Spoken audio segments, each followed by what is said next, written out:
Welcome back, friend. Come on in, it's time to celebrate. Hey, I realize I had a little drink on Dark Tales last week, but come on, it was World Whiskey Day. Problem was, one drink led to another, and then another, and then another. And then Chester got involved, and then we started having drinks together, and well, before I knew it, I was out in the middle of the swamp with Chester, and we were hugging each other and crying. You know how it is. Anyway, this is my way of apologizing to you good people. I fell off the wagon. Oh, now you're going to try to get on my case too, huh? Hey, just because you can't manage to rest in peace doesn't mean I can't once in a while. Shit. It's the Crimson Hour here at the abode, so we better get started. Because when that last lick of light fades away, it's going to be you, me, this whiskey bottle here, and whatever's waiting in these walls for the lights to go out. So tonight we're joined by author Kyle Harrison by way of our friends at Velox Books. He's got a book out called Very Dark Thoughts, which we hope you'll check out. In this one, we join a grieving widower on his way to a mysterious motel, hoping to get some insight into his wife's suicide. So without further delay, from author Kyle Harrison, I give you instructions for using the Harborview Motel mirror. So before we get started, let me get a few questions out of the way. It probably goes without saying, but I won't be providing the actual address of where the Harborview Motel is located in Texas, so don't ask. Like most urban legends of this nature, it's impossible to say for certain where it started or how it grew to be popular, so your guess is as good as mine on this. Although I'll be providing you with some step-by-step instructions on this ritual, please note that my experience is different than others, and therefore if you do attempt this, there is no guarantee you will fare the same. The Harborview is one of those mom-and-pop owned motels that has survived the test of time thanks to its reputation for always having at least one room available. Some say this is because the owners do a terrible job cleaning up after their guests and can never have all rooms ready in case of a surge of bookings. Others claim it's because their budget is tight and the owners know they don't get the usual clientele like other pit stops. That's likely due to the reputation of the mirror, but let's not get ahead of ourselves. The first thing you should know about the Harborview is that people don't come here for a good time or even a good night's rest. It's near to the highway and sits catty-corner from a 24-hour truck stop. Most business is taken over by the name-brand hotels a few miles down the road. No, people come here for a purpose. What that is will vary from person to person, of course, but for me, it's related to my wife, Virginia. 6 years she's been gone, due to an overdose from drugs. 6 years have I had trouble closing my eyes to go to sleep without conjuring up that last vacant stare she gave me when I found her. I've tried to figure out why she took her life, why she left me and the kids. I've blamed her job, blamed myself, and even blamed God. But it doesn't provide any real comfort. Her departure left a hole in my heart, a void that needed to be filled. I'm telling you this because of the first rule regarding the Harborview mirror. You need to have a reason for using it. Don't be some daft fool that comes here and wants to try something for shits and giggles. It won't end well for you, my friend. Of course, I can't say that with any degree of certainty either, because I don't really know if anyone's experience is better than mine was. I'm only giving you the same advice I was told to heed based on the word of mouth spread across the internet. That's where I first heard about the mirror, amid a menagerie of other articles about how to come to terms with grief by contacting the spirit of the one you lost. There's a multitude of them out there, but the mirror is the one that stuck out for me. Perhaps it was because it sounded so plausible, so tangible. The way people described it and the way it affected them Surely that couldn't all be for the sake of make-believe. 6 months is how long it took me to get the courage to give it a try. I knew that if I was going to succeed, I would need to follow the instructions given to the best of my ability. And well, that's the tricky part, really. There are at least 18 separate steps connecting to the mirror from what I've gathered, but some people put in a 19th or a different 13th step just to throw everyone off. Then another internet troll pops in and joins the bandwagon, distorting the original instructions more and more to the point where it's somewhat difficult to say for certain which are correct and which are simply tacked on. I can only tell you what I did, so please, if your experience includes steps that are different than mine, share that. First, you need to be from out of town. Easy for me since I lived up in Amarillo, nowhere near to where the motel is located. Some say it has to be that you've never been there before or even anywhere near to it. I can check that box easily too, but I suspect many truckers and travelers cannot. Second, you should pack several things with you for the trip, the most important of which being a small pack of matches. This isn't for you, and you're not supposed to open them until prompted to do so. You can purchase them from anywhere, even from the truck stop across the road. The other items are a change of clothes, a door wedge, a black ballpoint pen, and a bottle of water. The next part isn't a step really, but I think it holds some significance, so I'm putting it out there for good measure. It was around 2 a.m. when I arrived. This is important timing for later on in step 5, so I would simply advise you to arrive about an hour or so ahead of time, just to give yourself time to finish your business and maybe grab a quick smoke or something. I walked into the truck stop to grab some Marlboros and beef jerky, since I'd been on the road for a few hours. Like I said, I don't live nearby, and I was trying to find a good soda when the bright orange neon sign from the Harborview came to life in the reflection of the Coke dispenser. As I noticed the sign come to life, a few of the other patrons in the store did too, so I figured I should chat up the locals and see what they had to say about the motel. "I'm surprised they have the money to keep that sign on," I remarked to the cashier as I passed her my cigarettes and snack. The young 20-something didn't make a reply at first as she rung me up, but for the life of me, I swear there was something in her eyes that told me she had something to say. "Isn't it run by just 2 people? Don't they ever sleep?" I said, hoping to goad her into a conversation. "They come on when they're supposed to come on," she replied curtly. "What does that mean?" was my next inquiry. "Owners know when they have someone coming by. Don't ask me how. They just do. Must be a traveler out tonight needing a place to rest their head," she said as she passed me the change, and then asked me, "What brings you here, stranger?" Now, according to some blogs, this question is important to the ritual. Honestly, I don't see how. The cashier likely changes nightly, and there's simply no way they could always ask the same question. But it did unnerve me that she asked, and I felt compelled to reply truthfully. "My wife, I'm hoping to see her tonight," I told the young girl as I stared at the lights through the Harborview Motel. It was like they were meant for me. "Good luck," she told me. I went back to my car and checked the time. 2:24. Time to begin step 3. You must leave your car parked at the truck stop and go by foot. Parking at the motel is bad luck, and getting a cab to take you there is worse, or so people say.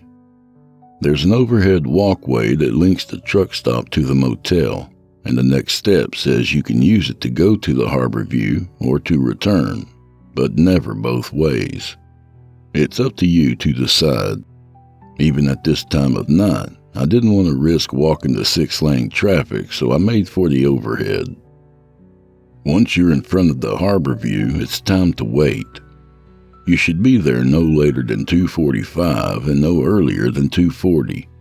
See, I told you timing was important, and since every version of the ritual mentions this, I'm doing it too. I arrived mere seconds before 2:45 hit, and I sat down on the second row of parking tape and looked toward the manager's office. The place seemed abandoned. No one ever comes here except people like me, searching for purpose in their life. This step is important, but then I guess all of them really are, and it's going to require you to remain undistracted by the noise. The sign will say closed when you arrive, and you're to keep your attention on the sign until an unseen hand turns it over to open. This isn't easy, mind you. There's a lot going on. There are cars zooming by, some even get into wrecks while you wait. Police sirens going off, helicopters flying overhead, the occasional prostitute trying to get your attention. Oh yeah, about that. This is a step I thought was fake, but since it happened to me, I'm including it. Some of the versions of the ritual say there's a particular prostitute that can appear while you wait, and while descriptions vary from account to account, one thing that is consistent is that she's supposed to be asking for a smoke. It happened to me about 3:09 as the minutes crawled by. I didn't hear her approach, and when she stood beside me, I didn't smell any perfume. I was focused on the door, but in my peripheral vision, I gathered she was wearing stiletto heels and fishnet stockings, with a short turquoise skirt and a skimpy top to match. The rules say she'll be insistent on getting a smoke, and you must refuse her, and you must also keep your eye on the manager's window. I did both, despite the fact that she was right in my ear, whining to grab a hold of my cigarettes. After writing this, it has occurred to me that this is likely due to me buying them in the first place and hence her presence, so if you want to avoid this distraction, just stay clean. I felt her tugging at my arm. She was very stubborn and wouldn't take no or my ignoring her lightly. Finally, I came up with an alternate solution and offered her my food instead. "Mighty nice of you," she said, snatching the jerky from my hand. At that exact moment, the sign in front of me moved, and I felt my heart race. I wonder still if it was kindness that allowed me to move on to the next step. All I know for sure is that I left her there and moved with haste toward the door. The instructions say you can't take longer than a minute to get inside. If you do, you might wind up meeting someone besides the owner. I don't rightly know if I met that time since I didn't look at my watch, but I can tell you the manager's office was not at all like what I expected. People say it appears to them in different ways. It's led me to think that maybe it's not simply the mirror that holds power, but the entire location. For me, it looked like a mashup between a Chinese restaurant and a video rental. Bland greens and bright yellows mixed. Old wallpaper peeled from the ceiling. Jazzy, scratchy music played in the background. Incense filled the air.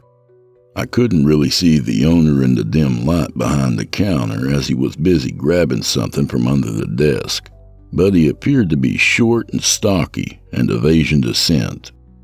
He took out a guest book, slid it across to me, and said in broken English for me to sign in. "Room," he adds, pointing to the list. It's supposed to be a question, but for me it feels like a statement. These next few steps are supposed to be the easiest in the process, that I figured it's impossible to get them wrong. You use the pen you brought with you. You sign in under an assumed name. You choose room 8. I think for most people, the ease of these is likely what throws them off. Everything up to this part feels like you could easily get it wrong and ruin the whole ritual, but how could you possibly fuck up these 3? I didn't understand it until I was signing in, and you probably won't either. It was this overwhelming sense of disturbance in the air around me, a compulsion to write something, anything besides what the rules told me to put down. I had to practically force myself to forge a signature. When I was done, the Asian man smiled in a queer sort of way and put the book away. For the life of me, I wish I had seen how many other people had come here before, but in the heat of the moment I must have panicked. Had my name been the only one? The owner told me to wait while he got the room key. I couldn't help but notice the scratchy music had stopped. In fact, the office was dead quiet.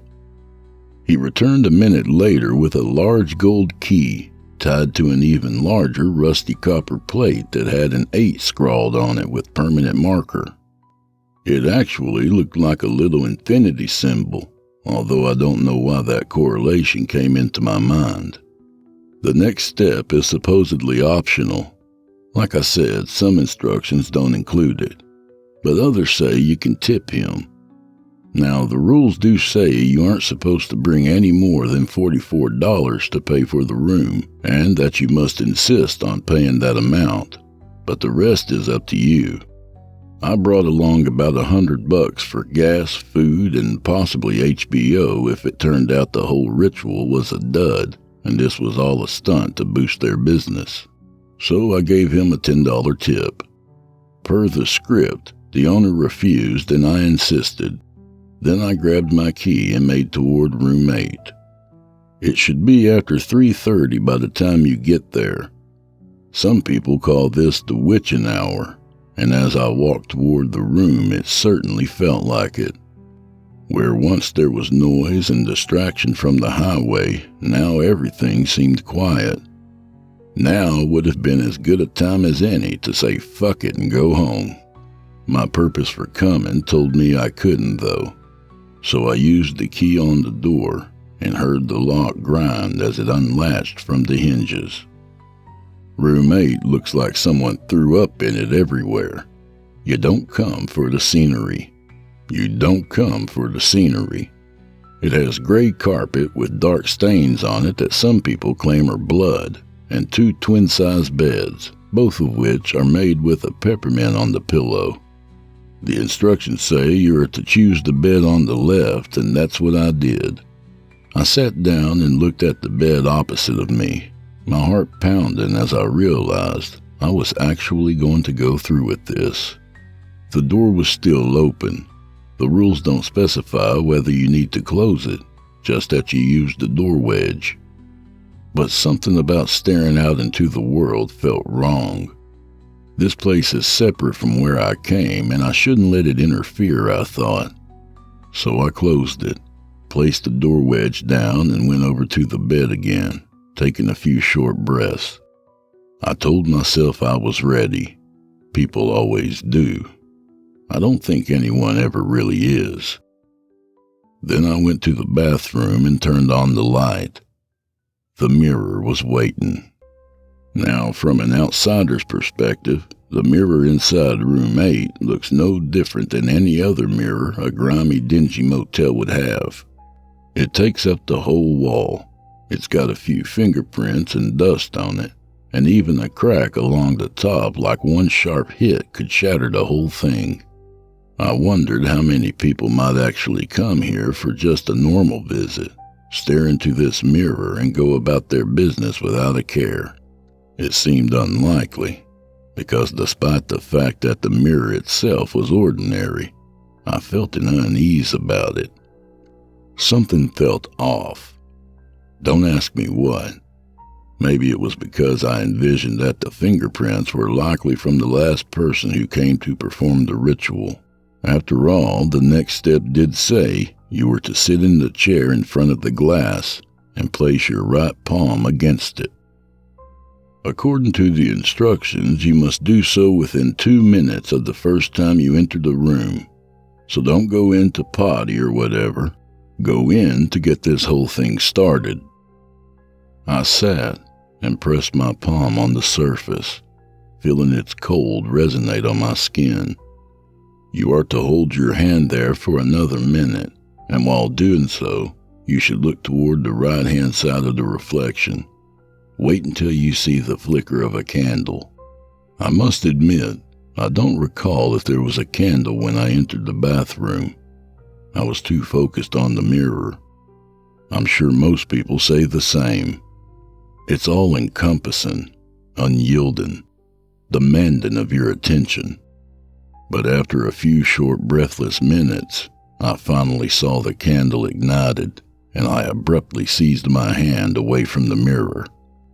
The gentle flame from the wick lingered as I stared at it, my throat dry as I reached into my pocket and took out the matches. Getting this next part right was essential. You are to stand up, burn a match, and walk backward into the room.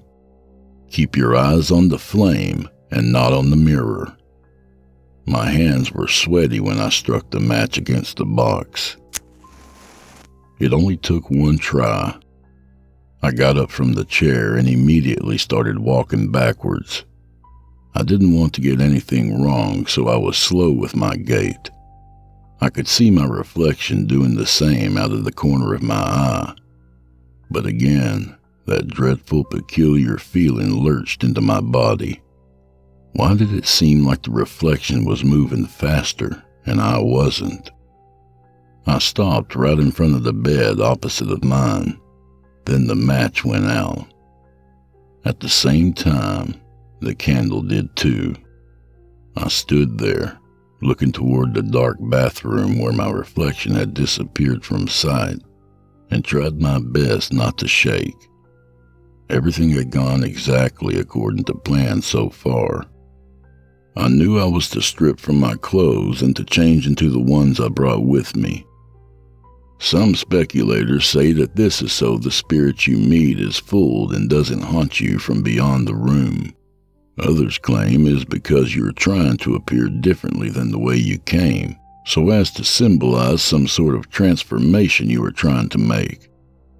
Personally, though, I wanted out of my regular clothes because I was soaked in sweat. Never had I been so nervous in all my life. It took me less than 3 minutes to get into the robe I had brought. I figured something simple would be easier, but for some reason putting it on felt like I was slowly drowning. All the while, I got the sense that the bathroom seemed darker than before. I was close to finishing all of the steps. Once dressed, I tossed my used clothes in haste over to my bed and reached for the matches. There wasn't a moment to waste. You are to start walking forward toward the darkness with the match ready, but you are not to light it until you are face to face with the mirror. I took a tentative step forward, then another, then another. Finally, I was there. The bathroom was colder than before, I was certain. And despite the fact that the mirror was only a few feet in front of me, I saw nothing. My hands trembled. I struck the match near to my chest and closed my eyes, saying the phrase I was told would provide me closure. "Show me why," I whispered. I held my breath for what seemed like an eternity. Then I opened my eyes and slowly brought the match up to my face. It was still me. My mind panicked, thinking I had done one of the steps wrong. The ritual was meant to answer my fears, explain the loss I couldn't let go of. Was it all a hoax? Was this all a waste of my time? Then, a smile creased across the features of my reflected face. Silently, its free hand gestured toward the counter where somehow there was a bottle of water on its side of the mirror. It was the one I had brought with me, but I swear to you, the steps do not say to bring it into the bathroom. Somehow it was there anyway, across the void. Then it took the cap off the water and gently poured it over the match that was illuminating us both. Mine was the only flame that went out. In those few seconds of darkness, As I stared across at my illuminated reflection, I can rightly say that I forgot what I looked like. It was like staring at a stranger. The reflection did not move or waver. It just stared back and held my gaze for another few seconds. It raised its mouth toward the glass and breathed gently, just enough to fog it up. Then it used its finger to write me a message. Slowly I watched as the letters unfolded before me, my brain trying to comprehend what each of them was as though I had never seen them before. It didn't seem to make sense until the word was spelled out in its entirety. "Because," was all it said. Then the darkness returned. I sat there numb for a few long, lingering minutes. I thought back to Virginia and all the times we had argued. The last things I had said to her was cutting and harsh. That was why I had blamed myself. So what did this message mean? This simple puzzle kept me awake the rest of the night as I laid in bed. The rules say you don't have to stay until morning, but I had no idea where else to go. I think I know what the mirror was telling me, and I think I understand now why the ritual is not recommended, why my answer may not be so unique after all. The morning light is creeping into my door, but it isn't welcoming. The roar of traffic is all that buzzes into my mind. I can leave whenever I want to. The ritual is over. This is here for anyone else who is listening to these stories and searching for answers of their own to whatever is keeping them up at night. I'm telling you, if you are searching, you should stop doing so. Because sometimes bad things happen, and there is nothing you can do about it. And that's a hard pill to swallow. Maybe even impossible if you realize the deeper implications. But maybe I'm wrong. Maybe your experience will be different when you come to the Harborview Motel. All I know is that I have to cross the highway. And I can't go back the way I came.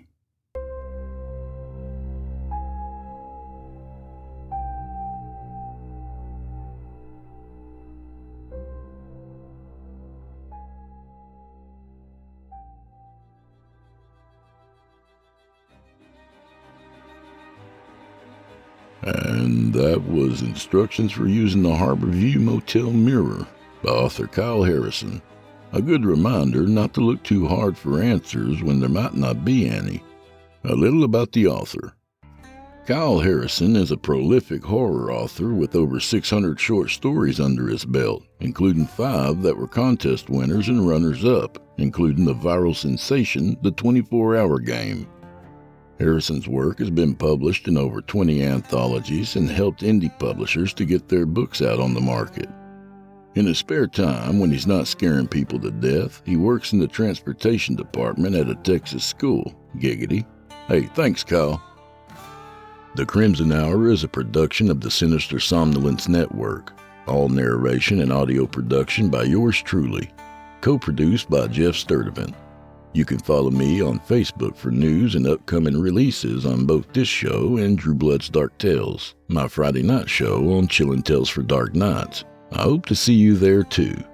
But hey, while we're here, please hit all those obligatory buttons and share if you don't mind. We'd really appreciate it. The Crimson Hour is accepting submissions. If you've got a story or two you'd like to be featured on this show, send it to drewbloodhorror@gmail.com. If selected, you'll get the full treatment. Well, the Crimson Hour's over, and you know what that means. Things are about to get pretty dark around here. I'd like to give a special thanks to listener Wampon Hands. He writes, Just because you're also a Drew, 5-star automatic. But you're one of the best too. It comes with the name. Well, thanks a lot, Mr. Drew Wampon Hands, and I graciously accept. And if anyone else out there would like to add a review to Apple Podcasts because my name is Drew, or for any other reason, I'll make sure to shout it out on the show. Of course, simple ratings are also appreciated. And if you're here on YouTube, feel free to hit the like button and say hi below. I read all your comments. And hey, if y'all can round up a few more subscribers for me, that'd be great too. Really helps out. And with that, safe travels, friends. I'll see you all next time at the Crimson Hour. Good night, dear listeners. Until next time.